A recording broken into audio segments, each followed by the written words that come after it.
Bienvenidos oyentes de Radio Sefarad a De Cero a Aleph, Matemáticas y Judaísmo con Amelia Muñoz García. Hola Amelia. Buenas tardes. Volvemos a una tarde de verano para poder disfrutar contigo y con los oyentes de la vida de un nuevo matemático judío, en este caso de Paul Joseph Cohen, matemático que resolvió el primer problema, nos contabas, de la lista de problemas de Hilbert. Háblanos de Paul Joseph Cohen, Amelia.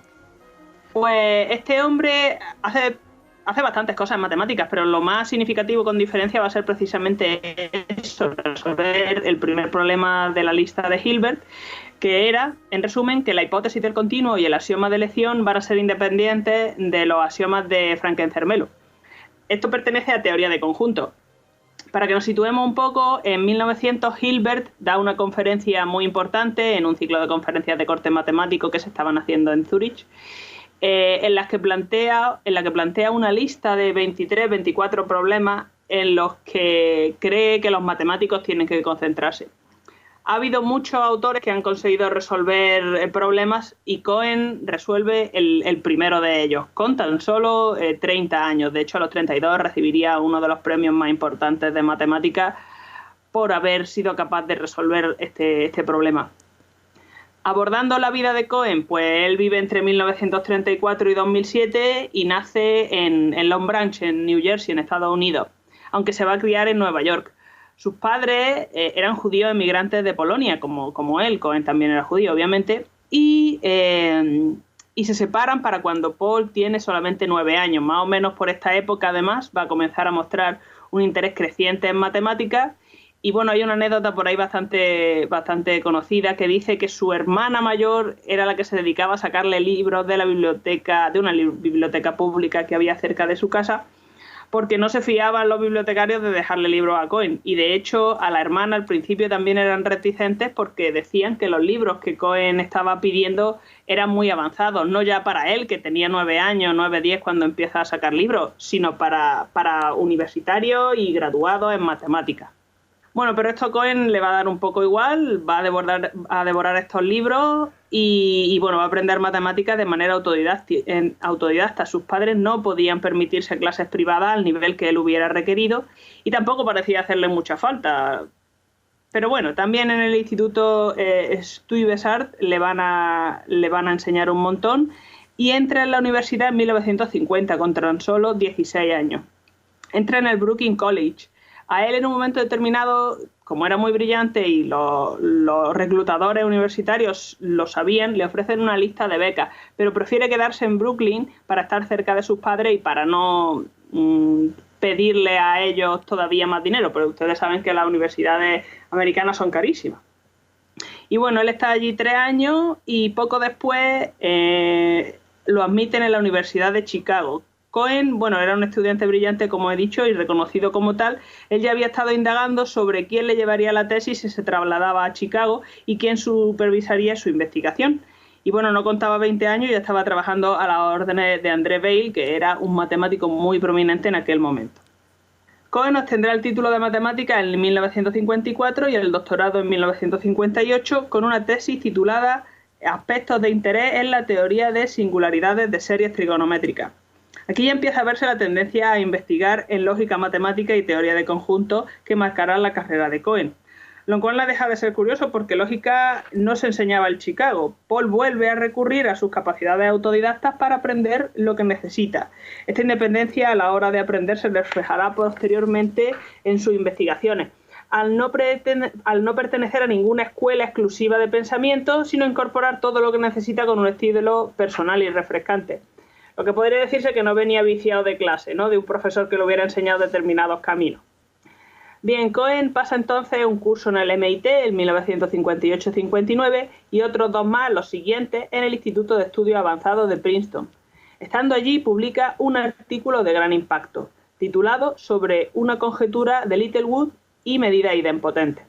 La conjetura de Littlewood, esta en particular, que estrictamente es aún un problema abierto, pero que se han probado muchos resultados parciales, entre otros los que plantea Cohen, dice lo siguiente: 2 números reales se pueden aproximar de manera simultánea moderadamente bien por medio de racionales con el mismo denominador. O sea que si tomamos ambos números como si fueran las coordenadas de un punto en el plano, pueden encontrar una malla, una celosía, una rejilla cuadrada que lo aproxima moderadamente bien. Es decir, que hay una cota superior de distancia, aunque lamentablemente normalmente no convergen, ni hay una cota inferior o límite inferior, más allá de decir que el error es del orden de 1 partido por n, es decir, un error relativamente grande, podríamos decir, en el contexto en el que lo estábamos moviendo. Bueno, Cohen no resuelve la conjetura, pero sus avances fueron muy significativos y muchos otros matemáticos, como por ejemplo Davenport, comienzan a trabajar a partir de ello. Cohen recibiría poco después el premio Bochner por esta solución parcial del problema de análisis armónico que plantea Littlewood. Bueno, supongo que esto facilitaría las cosas de cara a su contratación en la Universidad de Stanford, el hecho de que abordara el problema de Littlewood. Y bueno, llega en 1961 allí como profesor asistente y poco después va a ser ascendido a asociado en 1962 y a profesor de pleno derecho un par de años después. Es una subida meteórica pero inevitable, ya que entre el 63 y el 64 va a publicar sus 2 artículos más influyentes, titulados La independencia de la hipótesis del continuo 1 y La independencia de la hipótesis del continuo 2. Verán, entre los famosos 23 problemas del siglo de Hilbert vamos a encontrar el primer problema, conocido como la cardinalidad del continuo o la hipótesis del continuo, que dice que entre los naturales y los reales no hay conjuntos de tamaño intermedio ambos, es decir, que los conjuntos numéricos o bien son numerables como n o bien son continuos como r. Entonces el problema está en probar que esta idea es independiente de los axiomas de Franken-Zermelo, que va a ser la teoría estándar de las matemáticas actuales y que incorpora todas las leyes o todas las normas que normalmente se usan en cualquiera de las ramas de las matemáticas. Entonces no se puede demostrar que los axiomas ZFC, es decir, incluyendo el axioma de elección, sean consistentes, es decir, que no haya contradicciones internas a partir de ellos mismos.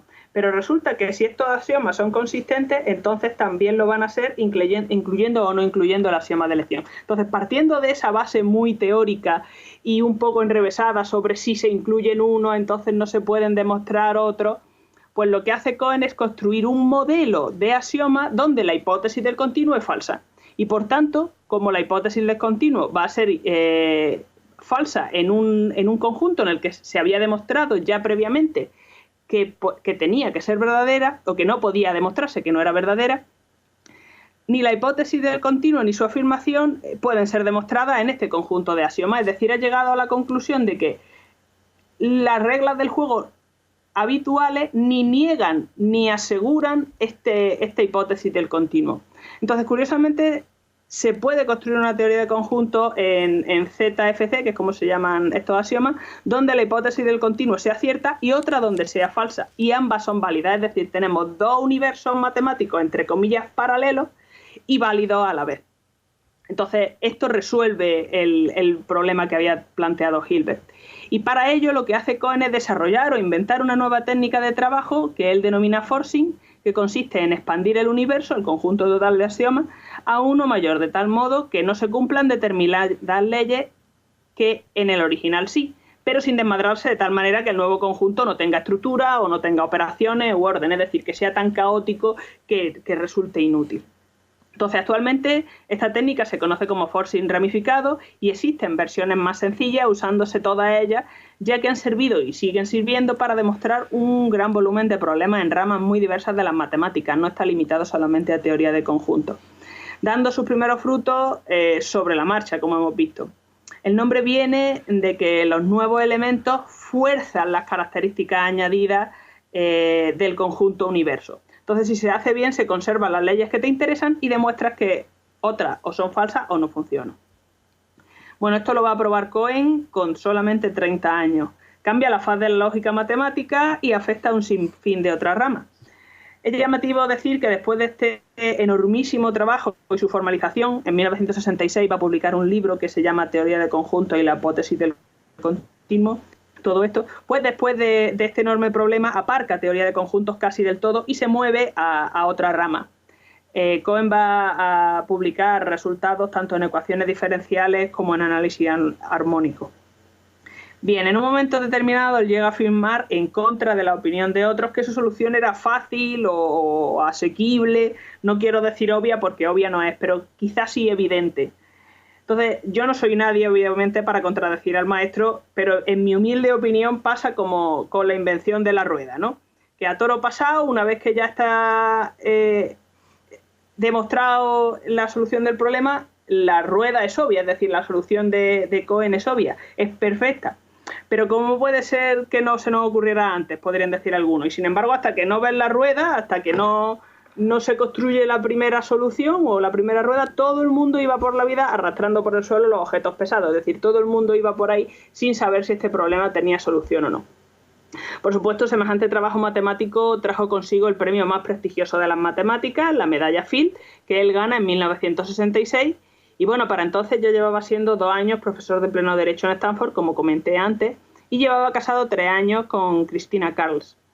Otro premio que recibe por este entonces va a ser la Medalla Nacional de Ciencias Americana, esto va a ser en 1967, así como la beca de investigación Alfred P. Sloan en el 62, una beca que yo considero muy bien gastada, y el premio y otro premio de investigación por aquel entonces y de nivel semejante. Comento ahora algunas de las contribuciones posteriores de Cohen. Va a ser, pues por ejemplo, el artículo de 1969 sobre toma de decisiones en cuerpos p-ádicos y reales. Los números p-ádicos son una extensión de cuerpos de los racionales, con p siendo un número primo, y vienen de completar q, pero en vez de con la norma usual y obtener r, que es lo que se suele hacer, pues con otras normas, lo que se llaman las normas p-ádicas correspondientes a estas ampliaciones que nosotros querríamos hacer. Bueno, en este artículo de teoría de números, Cohen descubre un nuevo proceso de toma de decisiones para lidiar con ecuaciones polinómicas sobre los p-ádicos y los reales, procedimientos que han usado muchos otros, como por ejemplo Denef en su técnica de descomposición de p-ádicos. El resultado de Cohen es una versión constructiva del resultado del teorema de Ax-Cohen-Ershov. Entonces, la gracia o el interés de que sea constructiva es que al final tú obtienes un resultado o un ejemplo con el que puedes lidiar, no solamente esa idea de sí, existe un ejemplo o existe solución, pero ahora ve tú y ponte a buscarla, que eso suele ser una cosa enormemente complicada. Bueno, Cohen va a ser nombrado profesor Marjorie Moon-Fair de Ciencias Cuantitativas en Stanford en 1972. Este puesto lo va a ocupar hasta 2004, ya que se ve obligado a retirarse al haber cumplido los 70. Ningún problema, él sigue enseñando en Stanford hasta prácticamente el día de su muerte en Palo Alto 3 años después. Será recordado entre los matemáticos como uno de los más brillantes lógicos de todos los tiempos, con una influencia superlativa tanto en su presente como en el nuestro. Y sí que es verdad que algunos podrían decir, bueno, realmente no llegó a hacer contribuciones tan masivas una vez que cumple los 32. Y sí, en efecto, en un momento determinado su carrera no es que decaiga, pero no se mantiene en un nivel tan alto como el original, lo cual tiene dos motivos. Primero, que el problema que resuelve es tan trascendente que era muy difícil mantenerse a la altura. Y segundo, que sí que intentó mantener la altura porque se dedica a abordar la función z de Riemann, la hipótesis de Riemann, un problema que también ha atormentado a los matemáticos desde que se planteó, y si bien no consiguió resolverlo, al menos hizo algunos avances, y si hubiera alguien capaz de resolverlo, desde luego yo considero que sería Cohen. Muy bien, desde luego un gran resolutor de problemas, Paul Joseph Cohen, que nos has acercado hasta Radio Sefarad. Amelia, gracias como siempre por contar con los oyentes para llevar a cabo este programa y participar con Radio Sefarad cada 2 semanas con las matemáticas y el judaísmo aquí en esta casa. Gracias. Gracias a ustedes.